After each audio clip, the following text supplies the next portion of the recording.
Hi, this is William Ramsey. Welcome to the DeHypno Program. This will be episode 9.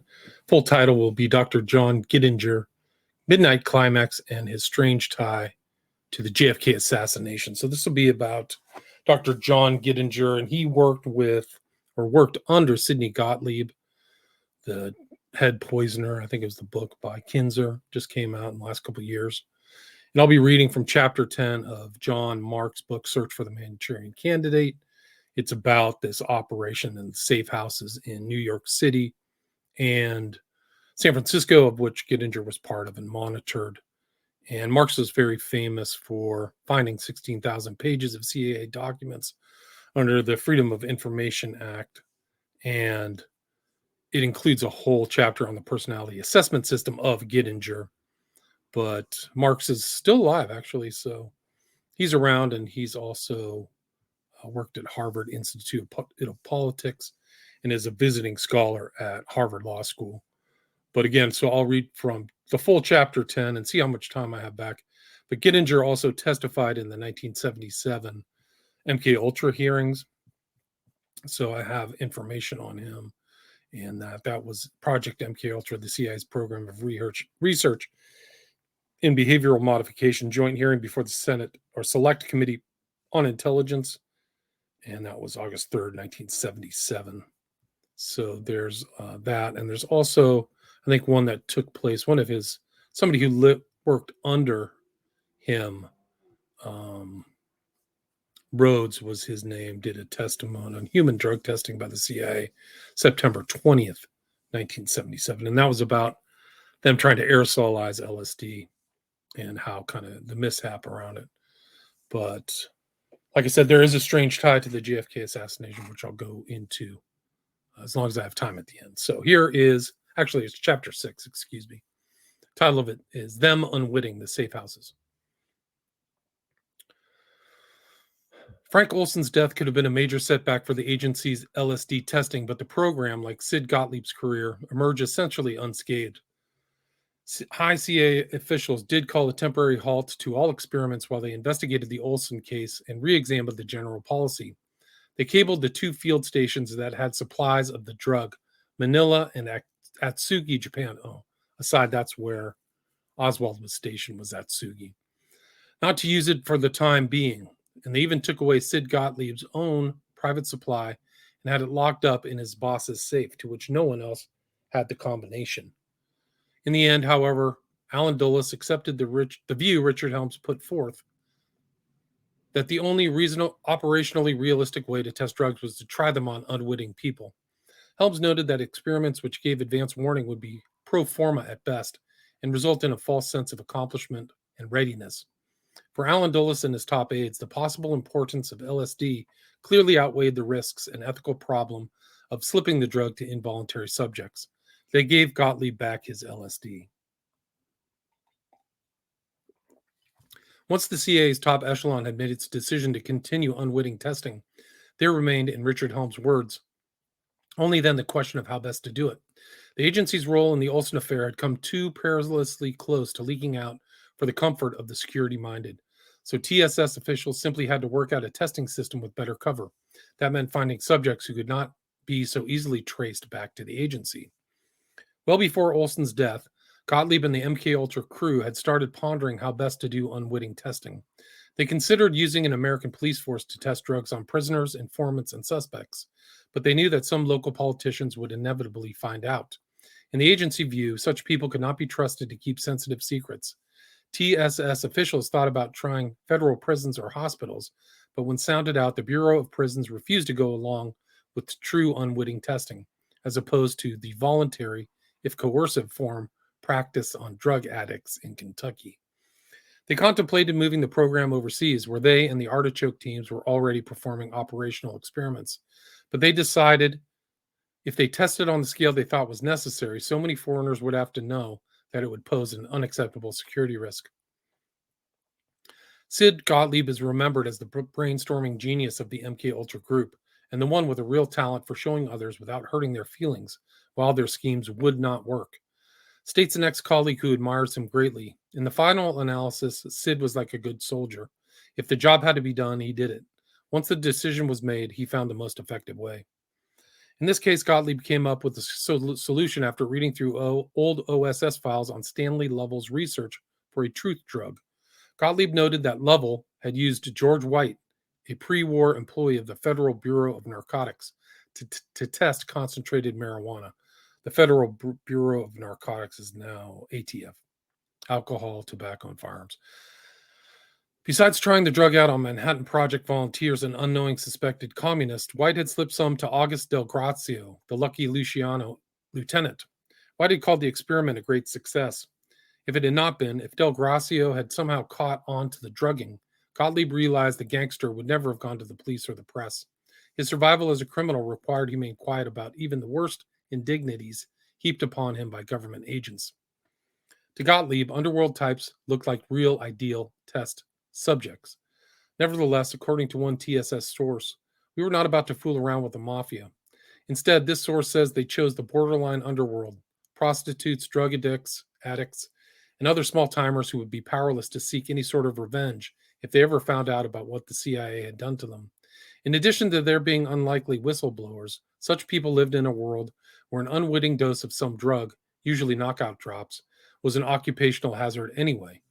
They would therefore be better equipped to deal with and recover from a surprise LSD trip than the population as a whole, or so TSS officials rationalized. At least they could say to themselves, "Here I go again, I've been slipped a Mickey," says a TSS veteran.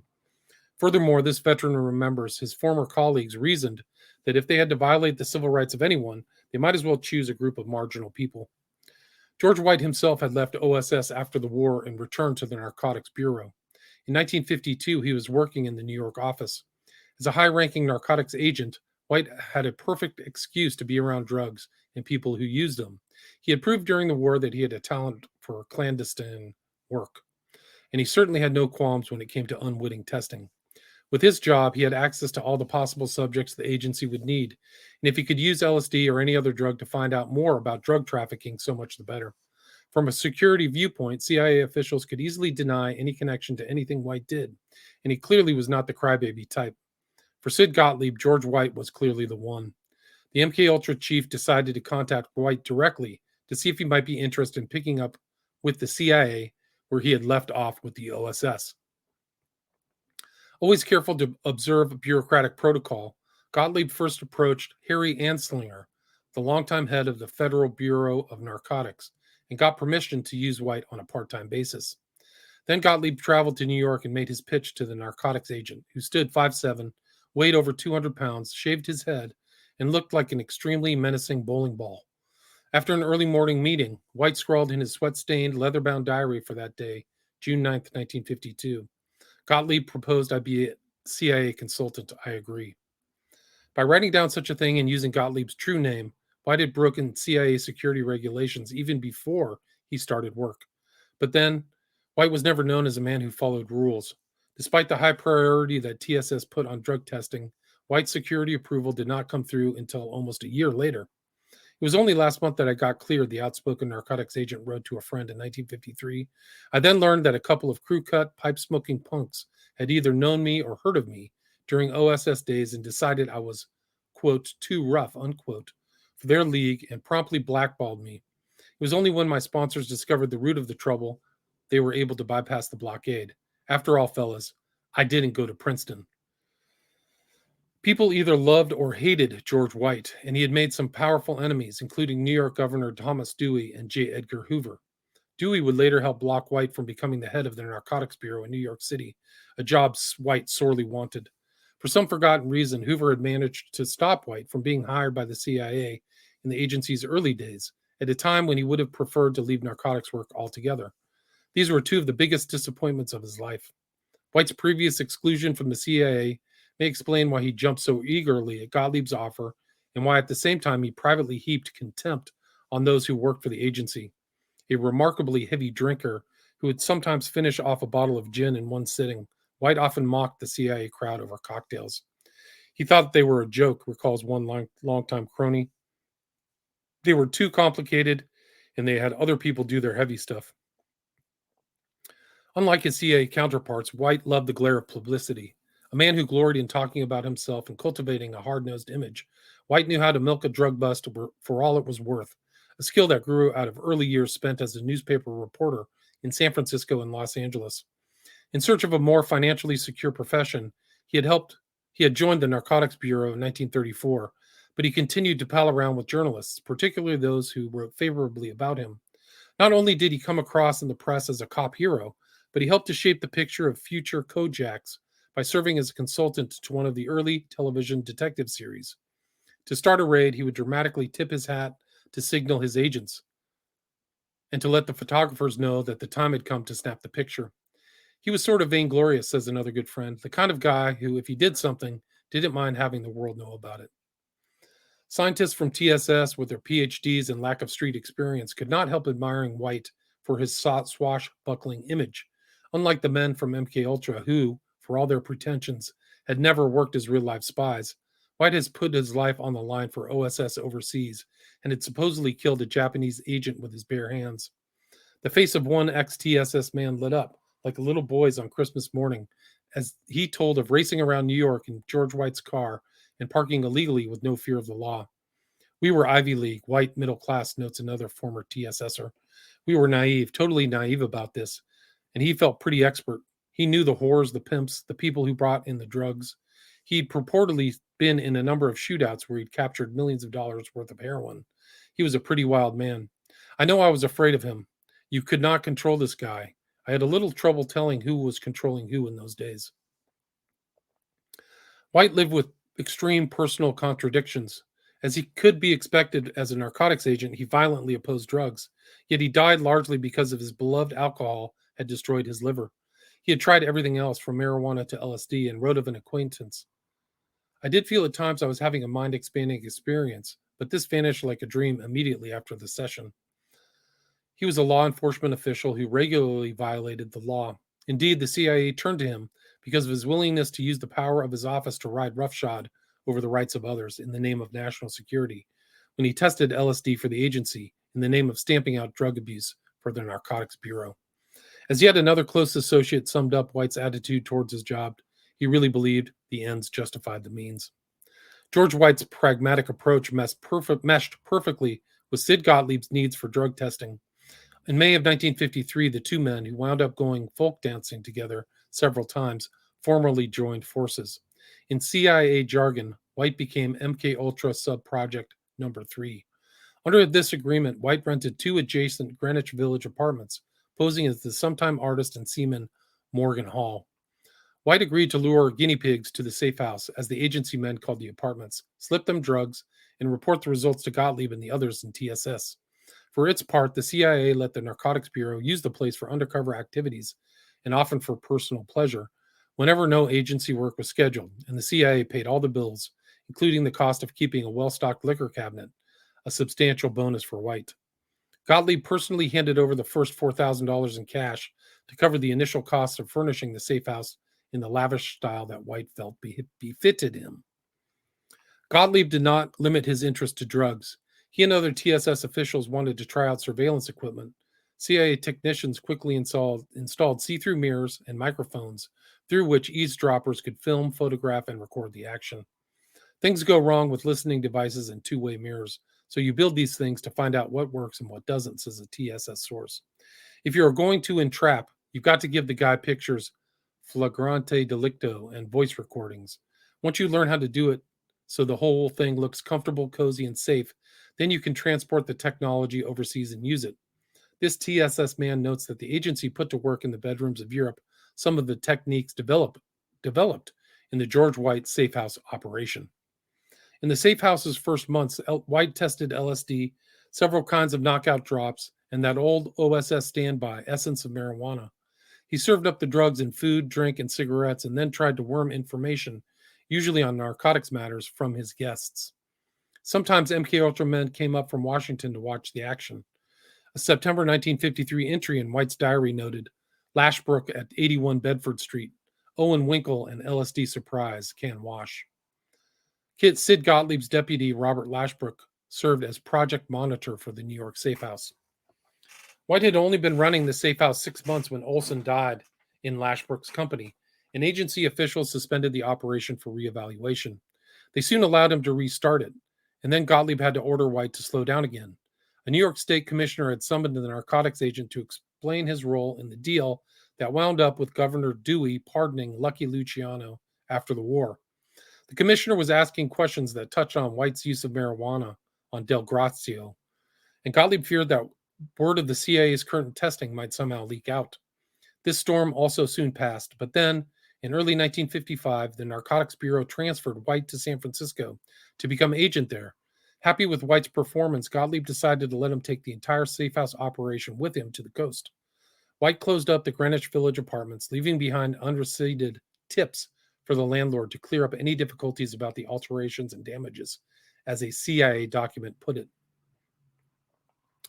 White soon rented a suitable pad, as he always called it, on Telegraph Hill, with a stunning view of San Francisco Bay, the Golden Gate Bridge, and Alcatraz. To supplement the furniture he brought from New York, the New York safe house, he went out and bought items that gave the place the air of the brothel it was going to become. Toulouse-Lautrec posters, a picture of a French can-can dancer, and photos of manacled women in black stockings. He was supposed to look rich, recalls a narcotics agent who regularly visited, but it was furnished like crap. White hired a friend's company to install bugging equipment, and William Hawkins, a 25-year-old electronics whiz then studying at Berkeley, put in 4 DD4 microphones disguised as electrical wall outlets and hooked them up to 2 F301 tape recorders, which agents monitored in an adjacent listening post. Hawkins remembers that White kept a pitcher of martinis in the refrigerator, and he'd watch me for a while as I installed a microphone and then slip off. For his own personal observation post, White had a portable toilet set up behind a two-way mirror where he could watch the proceedings, usually with drink in hand. The San Francisco safe house specialized in prostitutes, but this was before the Height Report and before any hooker had written a book, recalls a TSS man. So first we had to go out and learn about their world. In the beginning, we didn't know what a John was or what a pimp did. Sid Gottlieb decided to send his top staff psychologist, John Gittinger, to San Francisco to probe the demi-monde. George White supplied the prostitutes for the study, although White, in turn, delegated much of the pimping function to one of his assistants, Ira Ike Feldman, a muscular but very short man whom even the 5'7" White towered over. Feldman tried even harder than his boss to act tough. Dressed in suede shoes, a suit with flared trousers, a hat with a turned-up brim, and a huge zircon ring that was supposed to look like a diamond, Feldman first came to San Francisco on an undercover assignment posing as an East Coast mobster looking to make a big heroin buy. Using a drug-addicted prostitute named Janet Jones, whose common-law husband states that Feldman paid her off with heroin, the undercover man lured a number of suspected drug dealers to the pad and helped White make arrests. As the chief federal narcotics agent in San Francisco, White was in a position to reward or punish a prostitute. He set up a system whereby he and Feldman provided Gittinger with all the hookers the psychologist wanted. White paid off the women with a fixed number of chits. For each chit, White owned one favor. So the next time the girl was arrested with a John, says an MK Ultra veteran, she would give the cop George White's phone number. The police all knew White and cooperated with him without asking questions. They would release the girl if he said so. White would keep good records of how many chits each person had and how many she used. No money was exchanged, but 5 chits were worth $500 to $1,000. Prostitutes were not the only beneficiaries of White's largesse. The narcotics agent worked out a similar system to forgive the transgressions of small-time drug pushers when the MK Ultra men wanted to talk to them about the rules of their game, according to the source. TSS officials wanted to find out everything they could about how to apply sex to spying, and the prostitute project became a general learning and then training ground for CIA carnal operations. After all, states one TSS official, we did quite a study of prostitutes and their behavior. At first, nobody really knew how to use them. How do you train them? How do you work them? How do you take a woman who is willing to use her body to get money out of a guy to get things that are much more important, like state secrets? I don't care how beautiful she is. Educating the ordinary prostitute up to that level is not a simple task. The TSS men continually tried to refine their knowledge. They realized that prostitutes often wheedled extra money out of a customer by suggesting some additional service as male orgasm neared. They wondered if this might not be a good time to seek sensitive information. But no, says the source, we found the guy was focused solely on hormonal needs. He was not thinking of his career or anything else at that point. The TSS experts discovered that the post-sexual light-up-a-cigarette period was much better suited to their ulterior motives, says the source, quote, most men who go to prostitutes are prepared for the fact that after the act, she's beginning to work to get herself out of there so she can get back to the street to make some more money. To find a prostitute who is willing to stay is a hell of a shock to anyone used to prostitutes. It has a tremendous effect on the guy. It's a boost to his ego if she's telling him he was really neat and she wants to stay for a few more hours. Most of the time, he gets pretty vulnerable. What the hell is he going to talk about? Not the sex, so he starts talking about his business. It's at this time she can lead him gently, but you have to train prostitutes to do that. Their natural inclination is to do exactly the opposite. The men from MKUltra learned a great deal about varying sexual preferences. One of them says, quote, we didn't know in those days about hidden sadism and all that sort of stuff. We learned a lot about human nature in the bedroom. We began to understand that when people wanted sex, it wasn't just what we had thought of, missionary position. We started to pick up knowledge that could be used in operations, but with a lot of it, we never figured out any way to use it operationally. We just learned. All these ideas did not come to us at once, but evolving over 3 or 4 years in which these studies were going on, things emerged which we tried. Our knowledge of prostitutes' behavior became pretty damn good. This comes across now that somehow we were just playing around. We just found out all these exotic ways to waste the taxpayers' money on satisfying our hidden urges. I'm not saying that watching prostitutes was not exciting or something like that, but what I am saying was there was a purpose to the whole business. In the best tradition of Mata Hari, the CIA did use sex as a clandestine weapon, although apparently not so frequently as the Russians.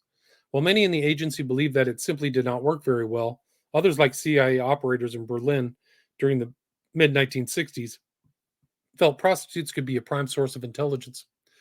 Agency men in that city used a network of hookers to good advantage, or so they told visitors from headquarters. Yet with its high proportion of Catholics and Mormons, not to mention the Protestant ethic of many of its top leaders, the agency definitely had limits beyond which prudery took over. For instance, a TSS veteran says that a good number of case officers wanted no part of homosexual entrapment operations. And to go a step further, he recalls one senior KGB man who told too many sexual jokes about young boys. It didn't take too long to recognize that he was more than a little fascinated by youths, said the source. I took the trouble to point out he was probably too good, too well trained to be either entrapped or to give away secrets, but he would have been tempted toward a compromising position by a preteen. I mentioned this, and they said, as a psychological observer, you're probably quite right, but what the hell are we going to do about it? What are we going to do to get a 12-year-old boy? The source believes that if the Russian had a taste for older men, U.S. intelligence might have mounted an operation, but the idea of a 12-year-old boy was much more than anybody could stomach. As the TSS men learned more about the San Francisco hustlers, they ventured outside the safe house to try out various clandestine delivery gimmicks in public places like restaurants, bars, and beaches. They practiced ways to slip LSD to citizens of the demi-monde while buying them a drink or lighting up a cigarette, and they then tried to observe the effects when the crowd took hold. Because the MKUltra scientists did not move smoothly among the very kinds of people they were testing, they occasionally lost an unwitting victim in a crowd, thereby sending a stranger off alone with a full head of LSD. In a larger sense, all the test victims would become lost. As a matter of policy, Sid Gottlieb ordered that virtually no records be kept of testing. In 1973, when Gottlieb retired from the agency, he and Richard Helms agreed to destroy what they thought were the few existing documents of the program. Neither Gottlieb or any other MKUltra man has owned up to having given LSD to an unknowing subject, or to even observing such an experiment, except, of course, in the case of Frank Olson. Olson's death left behind a paper trail outside of Gottlieb's control, and that hence could not be denied. Otherwise, Gottlieb and his colleagues have put all the blame for actual testing on George White, who was not alive to defend himself. One reason the MKUltra veterans have gone to such lengths to conceal their role is obvious: fear of lawsuits from victims claiming damaged health. At the time of the experiments, the subject's health did not cause undue concern. At the safe house, where most of the testing took place, doctors were seldom present. Dr. James Hamilton, a Stanford Medical School psychiatrist and White's OSS colleague, visited the place from time to time, apparently for studies connected to unwitting drug experiments and deviant sexual practices. Yet neither Hamilton nor any other doctor provided much medical supervision. From his perch atop the toilet seat, George White could do no more than make surface observations of his drug victims. Even an experienced doctor would have had difficulty handling White's role. In addition to LSD, which they knew could cause serious, if not fatal, problems, TSS officials gave White even more exotic experimental drugs to test, drugs that the other agency contractors may or may not have already used on human subjects. If we were scared enough of a drug not to try it out on ourselves, we sent it to San Francisco, says a TSS source. According to a 1963 report by CIA Inspector General John Ehrman, in a number of instances, however, the test subject became ill for hours or days, including a hospitalization in at least one case, and White could only follow up by guarded inquiry after the test subjects returned to normal life. Possible sickness and attendant economic loss are inherent contingent effects of the testing. The Inspector General noted that the whole program could be compromised if an outside doctor made a correct diagnosis of an illness. Thus, the MKUltra team not only made some people sick, but had a vested interest in keeping doctors from finding out what was really wrong. If that bothered the Inspector General, he did not report his qualms, but he did say he feared serious damage to the agency in the event of public exposure. The Inspector General was only somewhat reassured by the fact that George White maintained close working relations with local police authorities, which could be utilized to protect the activity in critical situations.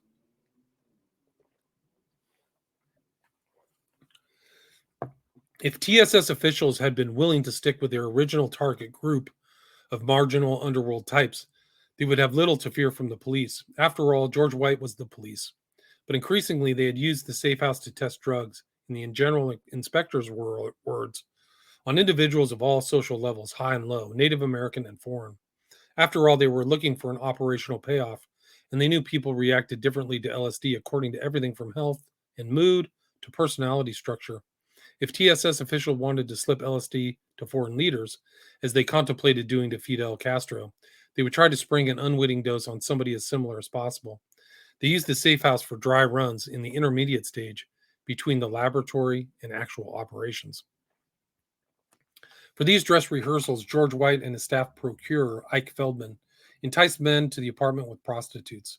An unsuspecting John would think he had bought a night of pleasure, go back to a strange apartment, and wind up zonked.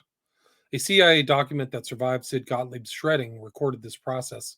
Its author, Gottlieb himself, could not break a lifelong habit of using nondescriptive language. For the MKUltra chief, the whores were certain individuals who covertly administered this material to other people in accordance with White's instructions. White normally paid the women $100 in agency funds for their night's work, and Gottlieb's prose reached new bureaucratic heights as he explained why the prostitutes did not sign for the money. Due to the highly unorthodox nature of these activities and the considerable risk incurred by these individuals, it is impossible to require that they provide a receipt for these payments or that they indicate the precise manner in which the funds were spent. The CIA's auditors had to settle for canceled checks, which White cashed himself and marked either Stormy or, just as appropriately, Undercover Agent. The program was also referred to as Operation Midnight Climax. TSS officials found the San Francisco safe house so successful that they opened a branch office, also under George White's auspices, across the Golden Gate on the beach in Marin County. Unlike the downtown apartment where MKUltra Man says you could bring people in for quickies after lunch, the suburban Marin County outlet proved useful for experiments that required relative isolation. There, TSS scientists tested such MKUltra specialties as stink bombs, itching and sneezing powders, and diarrhea inducers.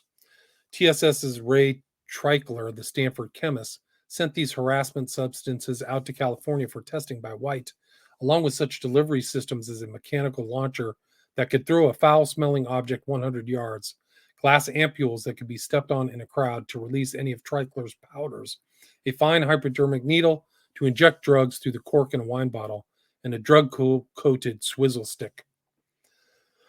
TSS men also planned to use the Marin County safe house for an ill-fated experiment that began when staff psychologists David Rose and Walter Pasternak spent a week circulating in bars, inviting strangers to a party.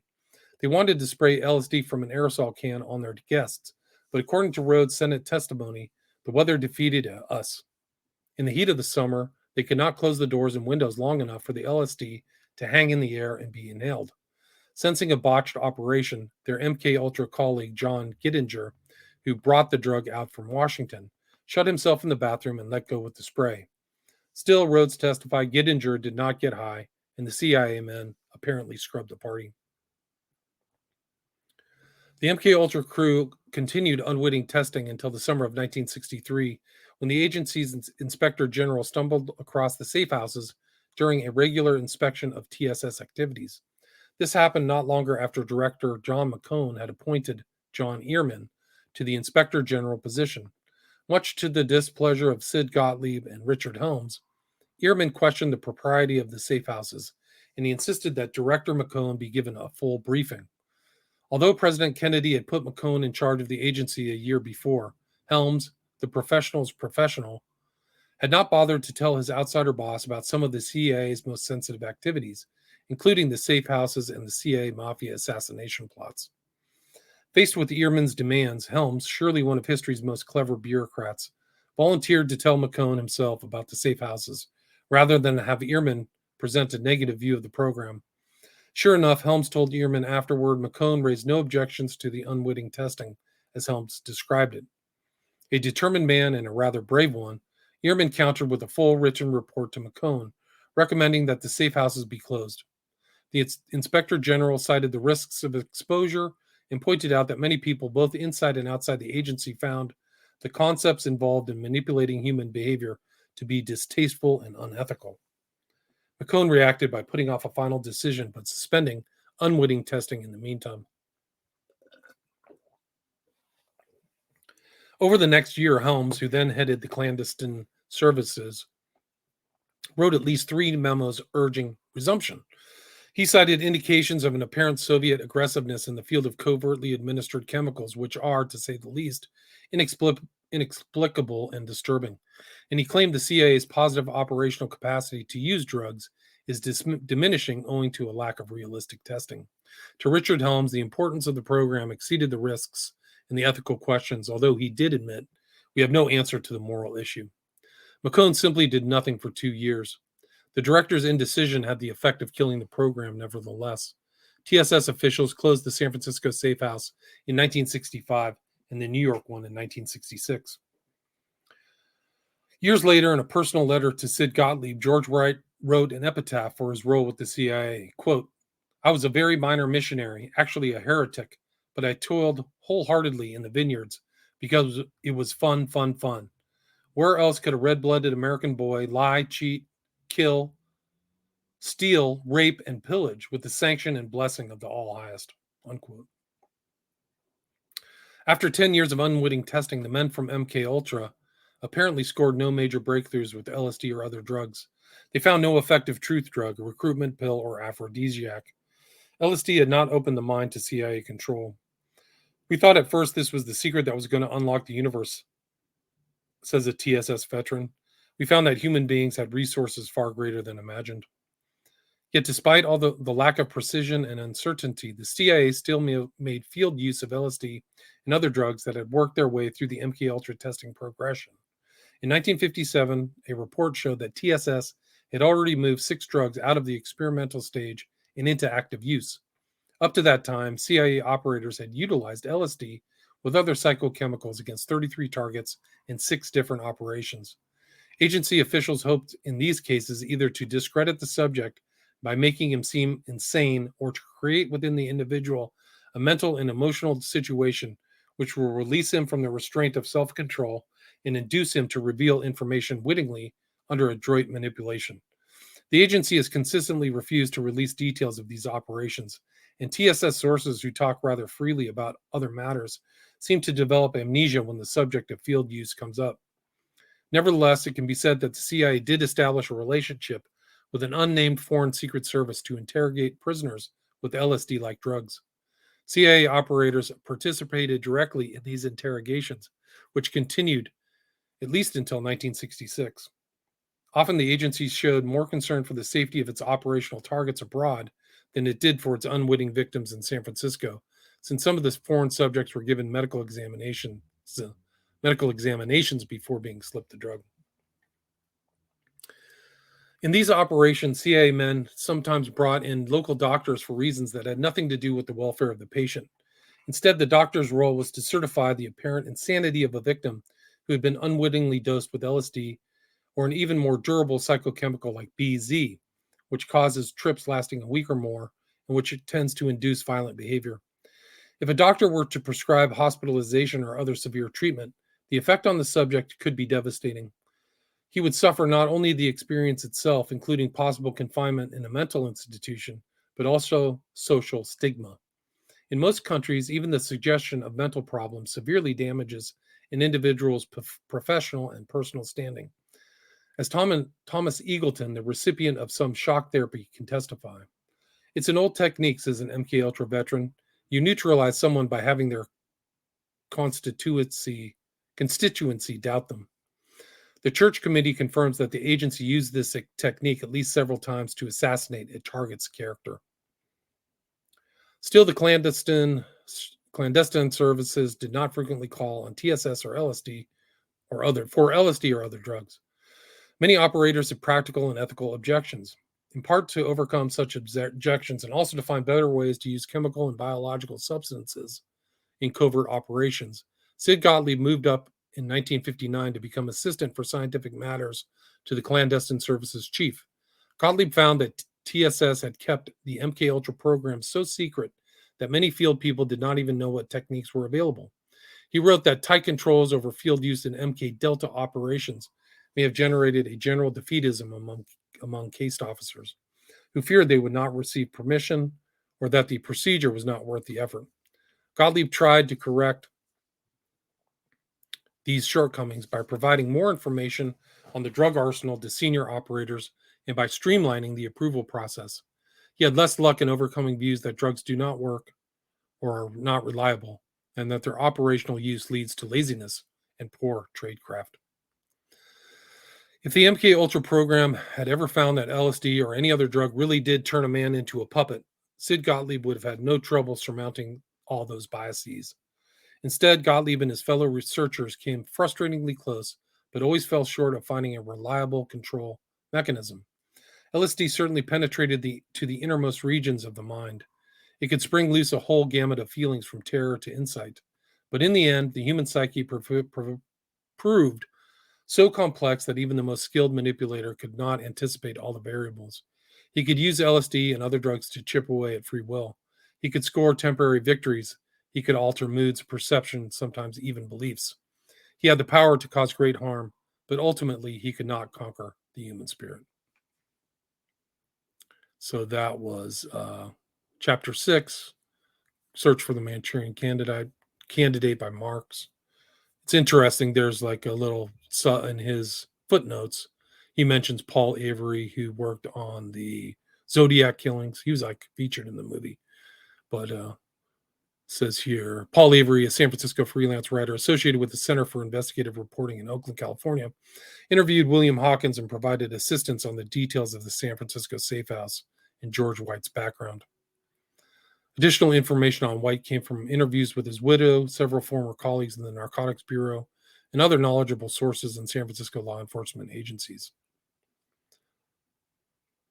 Ex-Narcotics Bureau official told Dr. James Hamilton's study of unusual sexual practices and the description of his unwitting drug testing comes from MKUltra Sub-Project 2, which is his sub-project. So some interesting research there. This is 1978. So I guess I can talk about the 1977 MKUltra program. There's a lot of questions. Kennedy's asking directly to Gittinger. So it's Goldman, Senator Kennedy. Let's see.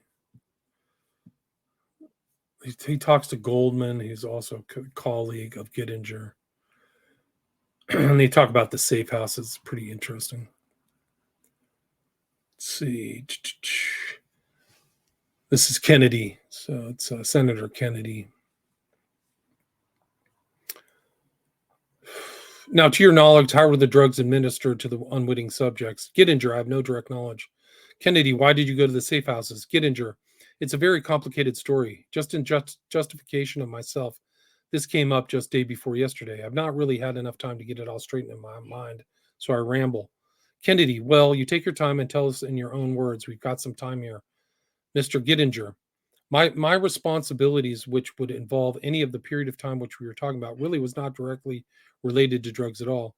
I was a psychologist charged with the responsibility of trying to develop as much information as I could on various cultures, overseas cultures, anthropological type data, if you follow what I mean. I originally became involved this through working on Chinese culture. Over a series of time, I was introduced to the problem of brainwashing, which is the thing that really is the most compelling thing to this. Among other things, I decided that one of the best sources of interrogation techniques would be trying to locate an interview and become involved with experienced police interrogators in the country and experienced people who had real practical knowledge of interrogation. For this reason, has become pretty well convinced after the experience of the brainwashing problems coming out of China that it was the techniques of the interrogators that were causing the individuals to make confessions and so forth in relationship to this, rather than any kind of drugging. So we were very much interested in interrogation techniques, and this led me to being introduced to the agent in the West Coast, and I began to talk to him in connection with these interrogation techniques. Okay, now this is the agent that ran the tests on the West Coast on the unwitting people. This is where you come in, correct? Mr. Gittinger, if I understand, would you say that again?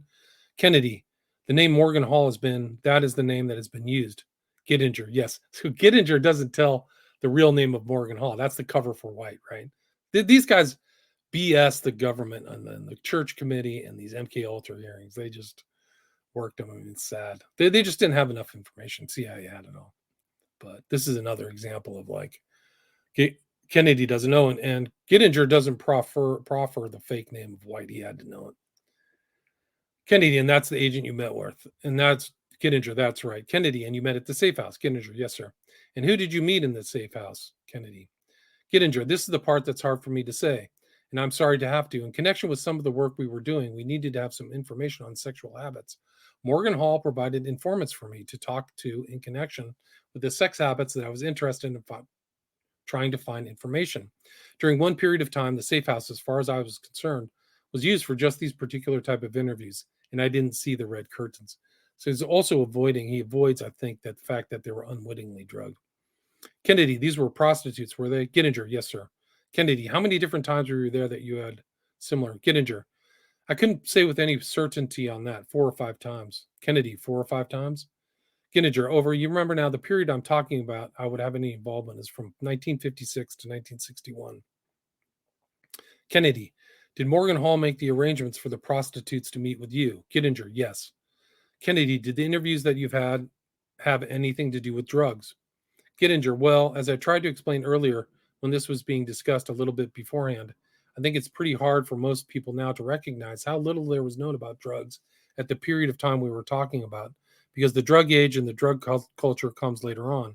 Consequently, those of us who had any responsibility in this area were interested in trying to get as much information as we could on the subculture drug groups, and obviously the Bureau of Narcotics represented a means of doing this. Consequently, other types of things were involved in discussions at the time that have to do with the underground use of drugs. When I'm talking about this, I'm talking about the folkways in terms of unwitting use of drugs. Did these people that I was talking to have any information about this? And on rare occasions, they were able to tell me about their use. And in most cases, they would largely turn out to be a Mickey Finn or something of that sort rather than anything esoteric. I also was very much interested because we had relatively little information, believe it or not, at that time in terms of the various reactions that people were having to drugs.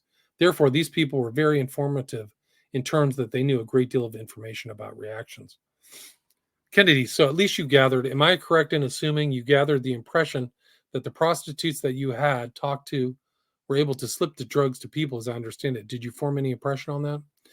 Gittinger, I certainly did not form the impression that they did this as a rule. Kennedy, but they had the knowledge. Gittinger, they had the knowledge, or some of them had knowledge of this being done. But again, as it turned out, it was largely in the area of knockout drops.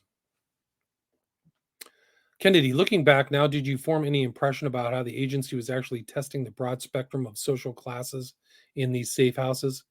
With the large dispersal of cash in small quantities, $100 bills, and the kinds of elaborate decorations and two-way mirrors in the bedrooms and all the rest, is there any question in your own mind what was going on in the safe houses or the techniques that were being used to administer these drugs? Gittinger, I find it very difficult to answer that question, sir. I had absolutely no direct knowledge that there was a large number of this. I had no knowledge that anyone other than Morgan Hall was in any way involved in the unwitting administration of drugs. Kennedy, but Godley would know, would he not? Gittinger, I believe so, yes, sir. Kennedy, could we go into the Human Ecology Foundation and talk about how that was used as an instrument in terms of the support of research? Yes, sir. Kennedy, could you describe it to us? Could you describe the Human Ecology Foundation, how it functioned and how it worked? Gittinger, may I tell something about how it evolved, which I think is important? Kennedy, sure. Gittinger, the Society for the Investigation of Human Ecology, so called, was actually, I'm confused as to whether I should name you names. Well, we're not interested in names or institutions. I prefer you not. This has to be worked out in arrangements between Admiral Turner and the individuals and institution. But we're interested in what the foundation really was and how it functioned and what its purpose was. Gittinger, well, it was established to undertake research in the general area of the behavioral sciences. It definitely had almost no focus or interest in, say, drug-related type of activities, except in very minor way, because it was largely set up to attempt to gain a certain amount of information and to fund projects which were psychological, sociological, anthropological in character. It was established in the sense of a period of time that a lot of us who were in it wish we could do it over again, but we were interested in trying to get together a panel of the most representative high-level behavior scientists we could to oversee and help in terms of developing the Society for the Investigation of Human Ecology type program. The agency, in effect, provided the money. They did not direct the projects. Now, the fact of the matter is there are a lot of innocent people who received the Society for the Investigation of Human Ecology money, but I know for a fact they were never asked to do anything for the CIA, but they did get through this indirectly. They had no knowledge that they were getting CIA money. Over what period of time did this take place? As far as I was concerned, it was the period of time ending in 61. I believe the Human Ecology Fund finally phased out in 1965, but I was not involved in that phasing out. Can you give the range of the different sort of individual projects of the individual universities in which it was active? Gittinger. Well, it would have as many as, I'm very fuzzy on the memory of the number of projects. It is over 10, 20, 30. So that, I mean, there was a lot of money bandied around. Kennedy doesn't really have an idea of the kind of drugging that was going on, but he passed in between. And there's a lot of different stuff, but it's still interesting as a timestamp. But I think looking through that, senators had no idea of the totality of what was going on. But I'm going to go talk about some of this other stuff and get to the JFK, the strange connection between Gittinger and the JFK assassination, which is Gittinger is from Oklahoma, right? So this woman, Rose Cheramy, right? So Rose Cheramy was a prostitute and a drug runner. And she's featured right at the beginning of Oliver Stone's JFK, right? She's thrown out of a car. She eventually dies in a suspicious car accident. But she's in and out of mental institutions and in strange proximity to Gittinger and Jolly West. If you remember, Jolly West was in Oklahoma as well. Gittinger's from Oklahoma, but they're both at the same hospital. And this is from Albarelli's A Secret Order, full title, A Secret Order Investigating the High Strangeness and Synchronicity in the JFK Assassinations. But she had been committed. Let's see, where's this? Let's see. Also, Rose was once a patient in 1956 and 1957 at St. Elizabeth's in Washington, D.C. during the same years as that the CIA, through its Human Ecology Fund, right? We just went over that. They were funding everything. Operated a behavior modification project at the Washington facility involving CIA physicians John Gittinger and Louis Jolly West. So together, and then Jolly West was in New York. I mean, it was in, I think, the Colgate or Cornell, actually, but they had a satellite in Manhattan, satellite office that he was involved in. So it's really remarkable. But Also, he was involved in these kind of uh, Ken Kesey's acid test. So Gittinger's around there too. But let's see. He says, this is from A Terrible Mistake. So this is also Albarelli's book. MK Ultra and Ken Kesey's acid test. On the less tragic side, a talkative Gittinger also revealed that he and at least two other CIA researchers from the TSS's chemical division had attended as curious observers Ken Kesey's TRIPS Festival in La Honda, California, and an acid test at San Francisco's Longshoremen's Hall. The TRIPS Festival, held in 1966, features what Gittinger called an oddball mix of music, merriment, and bizarre behavior. The festival had been conceived by Stuart Brand of the Whole Earth Catalog fame, Zach Stewart, Ramon Sender of both the Tape Music Center and Ann Halpern Dance Company, and Ken Babbs of Kesey's Merry Pranksters. Music for the event was provided by Big Brother and the Holding Company, featuring then unknown Janis Joplin. Okay, let me get back to this. Then unknown Janis Joplin. LSD was liberally distributed by the legendary San Francisco outlaw chemist Owsley Stanley. Stanley described the event. It was completely out of control. Back in those days, we were really rough with LSD. A large dosage was really rough. It would be a hell of a jolt for a guy in his late 30s to suddenly come face to face with the universe that way. A few weeks later, Gittinger's two TSS colleagues attended one of the earliest acid tests held outside of San Francisco. The test, really a psychedelic party, featured huge bowls of LSD spike punch. Nobody had any idea how much of the drug had been added to the mixture of fruit juice and soda. Music was provided by a group called the Warlocks, soon to become the Grateful Dead. Author Ken Kesey, One Flew Over the Cuckoo's Nest, described these events, quote, I tried to think of the real origins of this phenomenon, which I consider myself to be a large part of. One of the many people it goes back to, of whom you may not have heard, is George Stern.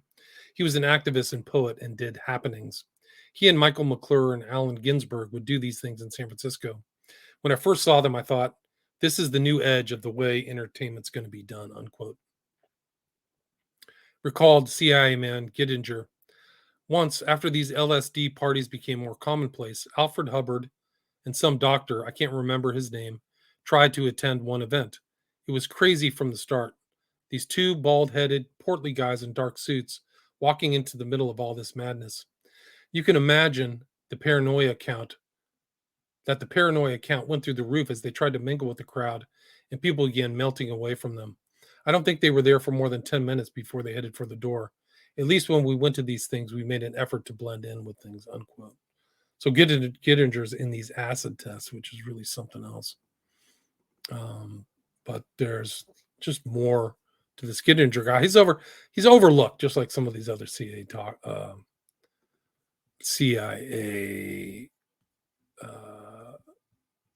affiliated or people who were over this whole thing. He mentions there's another quote from him. This is about him. He says here, this is him in 1977. He says, well, of course, there's been a great deal of work on this, and there's still a great deal of controversy. I can still tell you that as far as I knew, by 1961-62, it was at least proven to my satisfaction that brainwashing, so-called, is some kind of an esoteric device where drugs or mind-altering kinds of conditions and so forth were used, did not exist, even though The Manchurian Candidate as a movie really set us back a long time because it made something impossible look implausible. Do you follow what I mean? So this guy is like, he's covering for stuff. But by 1962 and 1963, the general idea that we were able to come up with is that brainwashing was largely a process of isolating a human being, keeping him out of contact, putting him under long stress in relationship to interviewing and interrogation, and they could produce any change that way without having to resort to any kind of esoteric means. So that's a direct quote.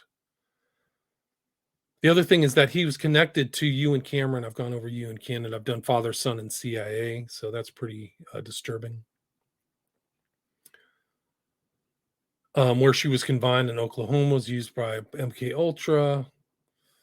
CIA psychologist, Oklahoma native John Gittinger, this is from A Secret Order, who oversaw the MK Ultra contract with Ewan Cameron in Montreal, Canada, worked with the agency's technical services sections. That's what TSS stands for. and also monitored CIA sub-project with the Oklahoma facility at the same time as Rose's last confinement there. Additionally, Dr. Lewis Julian West, professor of psychiatry, and of the psychology department at the University of Oklahoma, and a CIA consultant, most likely also saw Rose while she was confined in Oklahoma, but this remains to be verified. What is certain and well documented is that Dr. West, also a longtime CIA consultant and contractor, did professionally visit Lee Harvey Oswald's killer, Jack Ruby, on April 27, 1964 in Dallas, at the same time that Rose was confined. Of course, Dr. West never revealed to Ruby that he had strong ties to the CIA. Not long after Rose was released from the Oklahoma facility, she was back in Texas, where she met her ultimate fate. On September 4th, 1965, at 2:10 in the morning, a car again hit Rose. This time she did not get up. So he almost missed her, but she died. And then there's a very interesting aside. There was this radiation advisory committee in 1995, but it also included this mind control thing, and a supposed victim, Claudia S. Mullen,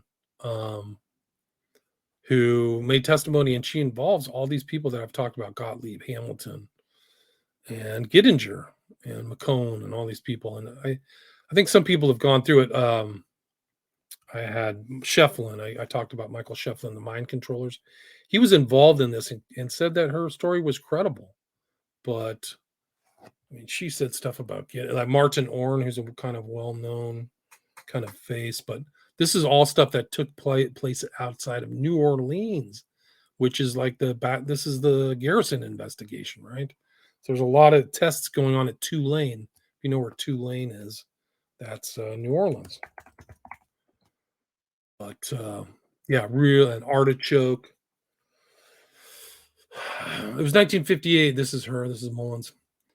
It was 1958. I was to be tested, they told me, by some important doctors coming from a place called the Society, the Human Ecology Society, right? We just went on that. Society for Human Ecology, excuse me. I was told to be brave and cooperate in the test might hurt. I was also instructed not to look at anyone's face too hard and ignore names. This was a secret project. Now I'd be asked a lot of questions and then given shots, x-rays, and a little jolt of electricity. And to be brave, all these things would help me forget. Naturally, as most children do, I had the opposite and remembered as much as I could. Dr. John Gittinger tested me, and Dr. Cameron gave me the shocks, and Dr. Green the x-rays. Then I was told by Dr. Gottlieb I was ripe for the big A, meaning artichoke. I learned later. By the time I left to go home, just like every other time from then on, I would recall nothing of my tests from different doctors.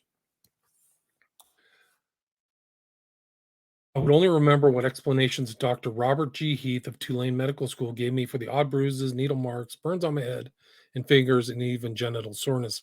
I had no reason to believe otherwise. Already they had begun to control my mind.